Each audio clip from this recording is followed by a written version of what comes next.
So last week we talked about the importance of leaders building trust, and this is the foundation of all things going forward. It's the absolute must for high-performing teams. So this week we're going to build on that and talk about how do you have productive conflict. This is Jen Patterson with Agility Leadership Group, and we are passionate about helping to build leaders, build teams, and build companies. Now, most of the time when leaders think of conflict, they think of interpersonal conflict, team members fighting with each other or not getting along. And that's not what we're talking about here. What we're talking about here is teams having ideological conflict, that teams can debate ideas openly and fiercely and have good dialogue about it. High-performing teams must be able to, as one company called it, have the food fight. So as a leader, if you don't create this environment, it's not going to happen. You've got to make it safe for people to have productive conflict. You've got to encourage it, but you also have to tell people that this is an expectation, that good team members come with points of view. Here's a simple exercise to do with your team to get them to start being comfortable with ideological conflict.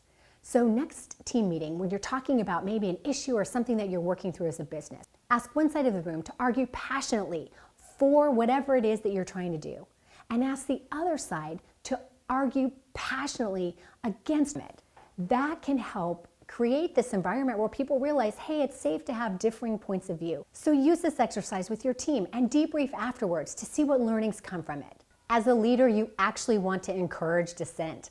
I know this may seem counterintuitive, but you're going to get it anyway. You just want to get it in the room where you can address it openly. It's important to get as many ideas and perspectives out on the table as possible.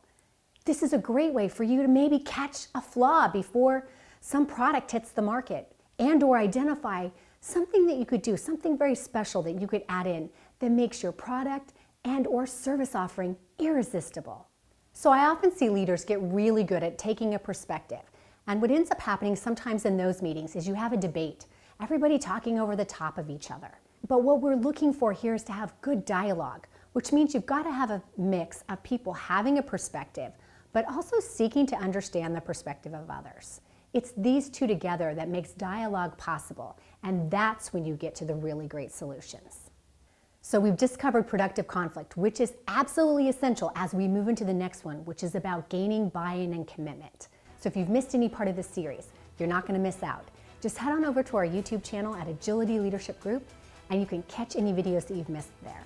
So stay with us as we explore the 5 traits of a high-performing team.